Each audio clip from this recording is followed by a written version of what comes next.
United States of America. I'm in Los Angeles, California, and with me is a man who needs no introduction, or probably you might not know, so I'm going to ask him to introduce himself. Sir, I'm glad to have you. I'm glad to be here as well. Absolutely.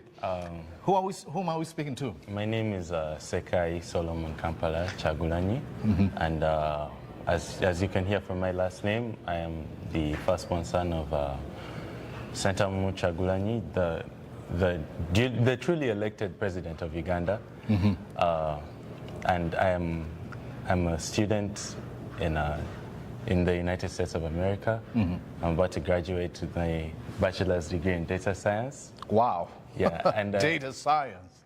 Yeah, and I like to do some political advocacy on the side because of the views that I have. Did you say you like doing that on the side? Yes. Looks like that's your main thing. Well, it's life. It's life. And caring about people is my main thing, and I care about Ugandans. So, yeah. But for work, you know, just the way people use these words, for work, I want to work as a data scientist or a computational scientist or an applied mathematician. Yeah. But I like to fight for people's rights. Now, talking about fighting for people's rights, you need to understand, and I know you know for sure, you're a very well-read man.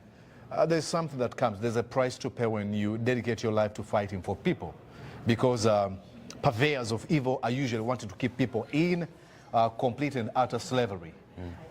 Ain't you afraid of your life? I mean, I've had people say, in Luganda, they'll say, Omwana afachi, acha ino bulamu, Lwaki bino ebintu abigendamu. What do you have to say to these people? Aren't you afraid of your life? You know, that's a manipulation tactic that people like to use. That aren't you afraid for your life? The reality is that my life is in danger whether or not I do this, especially if and now before I go off track too much, I'm way safer over here than in Uganda. You know, if I lived in Uganda, like, my life would be in danger regardless of my views. Especially just if I wanted to live life as a normal Ugandan who knows that they have rights. If I spoke up for myself in any way, in any shape or form, opposition to the government takes many forms. You know, it's fighting for your land, it's fighting for your right to have a paid internship, as you know. That's really brilliant. Opposition takes many forms. It's not just belonging to a political camp. Yeah. Just fighting for your land that's going to be stolen by a government official. That's opposing the government. You're fighting for your rights. Oh, yeah. So everyone's life is in danger in different forms. So my philosophy is that I don't like to be subdued. I don't like to be subdued. I have more opportunity than most people, and I acknowledge that because of the family in which I'm born, and because of the support that we have because of my dad's sacrifices. Yeah, given those opportunities you're talking about, people have said, okay, let's take a look at the richest man in the world, Elon Musk. Yeah. He's got so many children, but you don't see them in politics. People have said, why don't you do the same? You know, why do you even care? Why do I even care? I think it's the default natural state of a human being to care about other human beings. Brilliant, yep. I don't think it's weird at all that I care, and I think that no. Anyone else that thinks that it's weird that I care about other people is weird themselves. They should in fact ask themselves why they don't care about other people. Let's get the language right. If you think that he's weird because he cares, you are the weird one. Yeah, you need to reconsider your ethics. That's a good one. Okay, many people have said that, you know, all you do is sort of make people, excite people into taking actions that you want actually avail yourself to practically engage. Like you won't be on streets, and it said, if he really means what he says, why doesn't he come to Uganda? Well, right now I can't come to Uganda because I'm studying, and also because of the fact that the CDF of the Uganda People's Defense Forces has outwardly and publicly threatened to finish my father, you know, to kill him. So what does that mean for me, you know, as his son, his firstborn son, as his family member, you know, I don't feel safe at all in Uganda. And no one, I don't think that gives me the justification. I'm just giving you the baseline, first off, right? I don't feel safe in Uganda, but if I went back to Uganda, right, I would like for people to know themselves. What, actually, now, first of all, I'd like to clear out that thought that I'm inciting people into violence or to do something, because I never advocate for people to be violent, because that goes against our philosophy. Absolutely. As a National Unity platform, we're non-violent. We're non-violent. We don't want anyone to do violence against other people. But what I advocate for as a person and what I follow the philosophy is that people should speak up against injustices that are done on them. Speak up and, you know, fight it in whichever way that you feel as a person is right, and to connect with other people facing the same problem, you know. Some people think, you know, I've seen, again, some people comment on my social media posts, the bill, you know, Mordecai, you're doing this to get the NUP card so that you run for office, member of parliament or something. I don't have interest whatsoever, but that's the accusation. I think you should. You think? I think you should. It's not a bad thing to run for office, and I think that that's also another tactic they like to use. Yeah. So you just scare people off office so that we don't have more advocates, more capable people to do it. Like they make it seem like if you want to be in political office that you're a bad person. Yeah, opportunism. You're an opportunist. But when people that are in office, and thank you so much to all of our member of parliaments and all of our people that are in office for doing the work and pushing forward, you know, the party's ideologies. goals. Yeah. So you just turned 21 recently. I did. Just a few days ago, and happy belated birthday. Thank you. Yeah. Are you planning to run for office at one time in Uganda? No, not really. You just said I should run. Well, I think you should run because if you want, you know, unless you have other goals for yourself. But I like the work that you're doing as a person. I watch all your videos, all of them. Every single one that comes out. In the shower and while I'm cooking. You can ask my fiancé hello. Yeah, so, she's right here watching it. She's confirming. So, I forgot what you asked. So, you're not running for office? No. What I want to do is to gain as much knowledge as I can. I'm going to go to grad school, and I'm going to be in school for a while. So I also want to work with people, you know, to connect with people. But I want to, I don't know, you know, I just turned 21. I don't know what's in my future. Absolutely. But in Uganda, there's, you know, I don't think it would be strategically useful for me to be in office. Yeah. Because I would be a target for political slander. Yeah, you know? 100%. Hey, I've seen it. Even when you smile, even they when accuse you for smiling. You know? Yeah. So I would rather make an impact in the best way that I can. Yeah. And support other people. Yeah. Before we press record, I told you this was going to be a freestyle conversation. There was something that happened I think it was last year, when jackbooted thugs, I usually refer to them, raided your home, and they were wanted to hold your father captive, and they held your mom captive. And at that time, you went on social media and threw out a few choice words. Do you regret? That was an unfortunate situation. That's what I can say.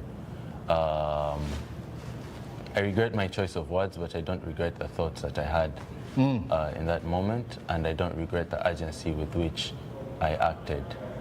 And I don't regret the fact that Ugandans came and paid attention and saved my mom's life. Yeah. What what goes through your mind? I mean, walk me through this, because I don't know, look, I'm a little impatient, and that's why yeah. I don't want to engage in, elective politics. What goes through your mind when you see your mom, whose only crime was being a wife to your dad, and tormenting her to the point of putting her on a gunpoint? What goes through your mind? Well, of course, this is my mom we're talking about, so I feel terrible, you know? But I know that my mother is a very strong woman, and as long as after I fought for her in that moment, in the best way that I felt I could, I knew that I had to, then after I calmed down, I went out, I apologized for everything I said. But how I feel is, in the general sense, is that she is a part of a group of people that's being persecuted, right? We have so many people in prison right now. So many people have been disappeared. So many people have been killed. You know, even in the in the election before this last election, Exactly. Yep. my father's driver and bodyguard was literally sniped. You know, we're not living in normal situations in Uganda. Yeah. We're not. You know, the president's son is CDF and orders abductions, you know, takes people to court, and then just like the courts don't function, you know, they're turning on each other inside the NRM and PLU's just trying to do a bunch of things, and I don't really, you know, I can't say that I understand, because, you know, I'm 21. What experience do I have? But I can see things as a normal person, and come to conclusions that we're not in a normal society. Now, I'll tell you, I'm 33 years old, and in my experience, I've been doing what I call a pedestrian diagnosis, and I've come to a conclusion that Kino, the CDF of Uganda, is a psychopath, is a sociopath, is a narcissist, is a sick man who shouldn't be in that office. There's no man who orders the abduction of another, gets them tortured, and posts the same on social media gloating.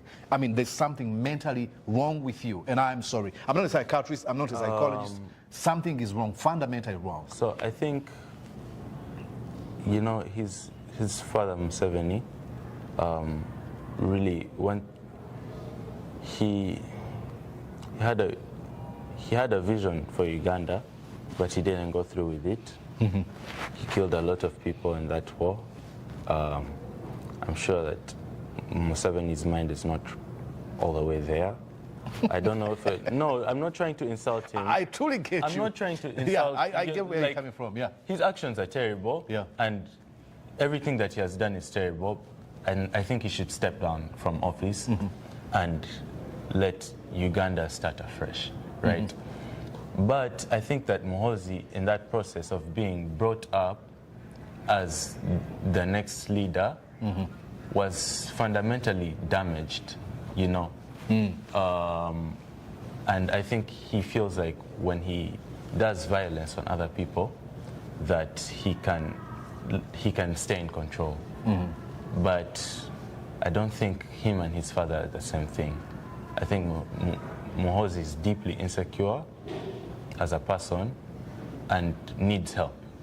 You know, I agree. I think he needs help. Genuinely, I'm 100%. concerned. Yeah. I'm not trying to insult him. No. I think he needs help. 100%. Right. I think he needs help. I think Museveni needs to step down from office while he still can, you know, because he has committed deep atrocities, right? And he honestly needs to be arrested and tried. And tried by the International Criminal Court, both him and his son.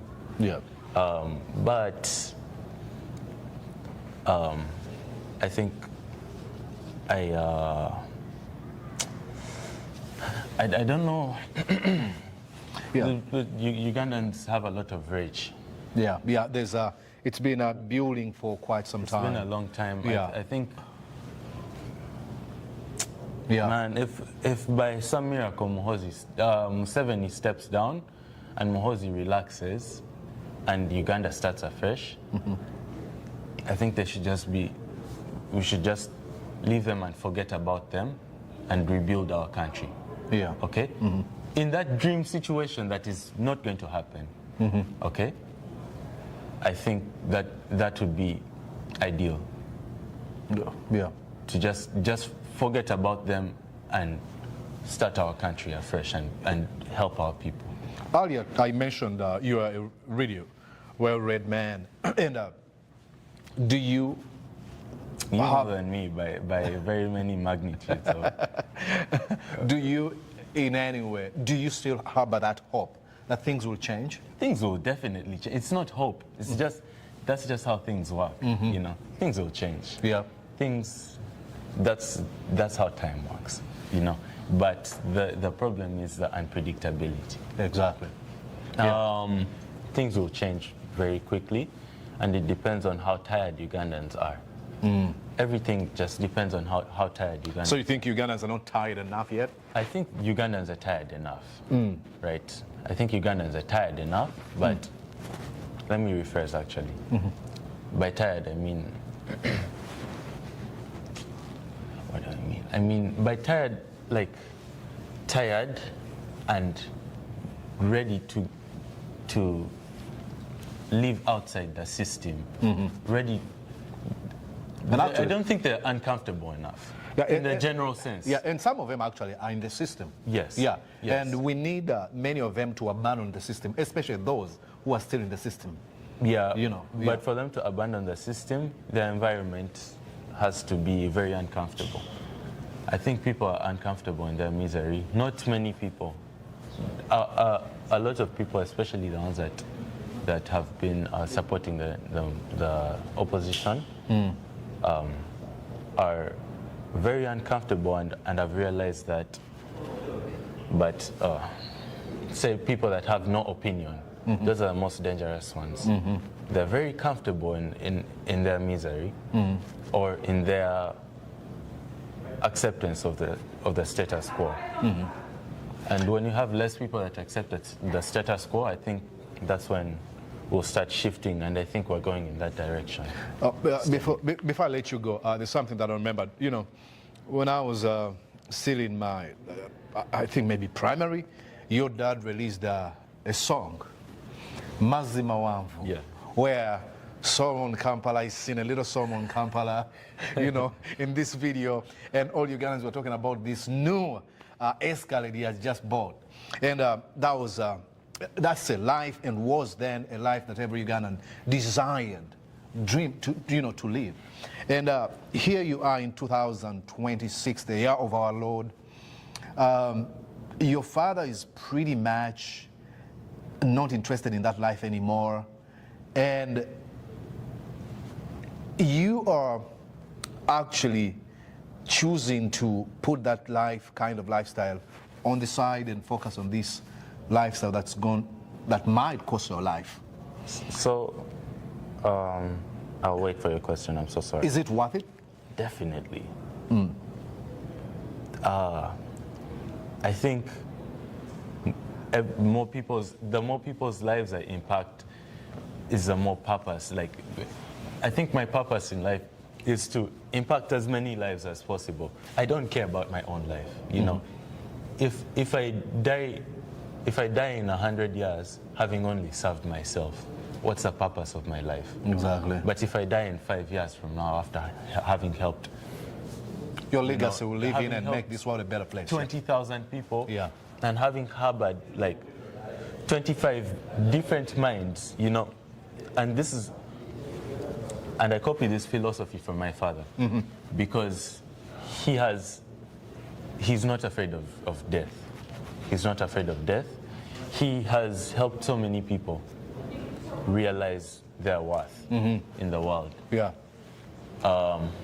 He has helped me, you know, realize my worth, that I am a part of society, and my worth is attached to the number of people I can help also discover their worth.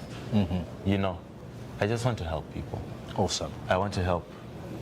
Yeah. Wow. He wants to help people. I mean, yeah. I think it was Martin Luther King Jr. who said that life's most important question is, what are you doing for others? Yeah. It's not all about you, because in the end you live, but the most important question is, what legacy are you leaving behind? And by the way, like, helping people, at the end of the day, those people that you're helping, always, like, a large majority of them will discard your help and it's whatever, you know. But also another large majority will appreciate that and also help you in turn to achieve your goals. Exactly, you know? yeah. So I think society should, especially in Uganda, the regime has tried to peddle a selfishness in everyone, such that someone doesn't think about their neighbor. You're living in the same neighborhood. You know that your neighbor has been abducted, you know? And the next day, it's just business as usual. Yeah. Yeah, that breaks my heart. Yeah. You know, I don't know. Yeah. You know, this is my philosophy from my high school teacher, Shimuli Patrick. He taught me that a candle loses nothing by lighting up another candle. It is rather more light that is created. Yeah. So we've got to come out and create more light more candles, use our lives to impact other people. I truly appreciate that you watch Mordecai Morisa live. No, thank you. Thank you for your content. Oh, yeah? Yeah, your content is more valuable to me than me watching your content. Yeah, but I do. I mean, every time I wake up and I see that, you know, people have watched, then I know, hey, I'm doing some work. So I didn't know that, you know, you watch me on a daily basis. I watch on a daily basis. Excuse a few situations where emotions, you know. No, we need that. Sometimes I go off rails and I'm like, oh, did I say that? I shouldn't. Maybe I apologize. Don't overthink it. Just keep creating content. Oh, yeah. Yeah. Ladies and gentlemen, Solomon Kampala. I'm so glad that he's given us an opportunity, and I'll continue looking for him. We had to do something. Probably we're going to have an engagement and see how we can have him more often on Mordecai Morisa Live. But I immensely appreciate. No, I appreciate you. Thank you so much. Yeah.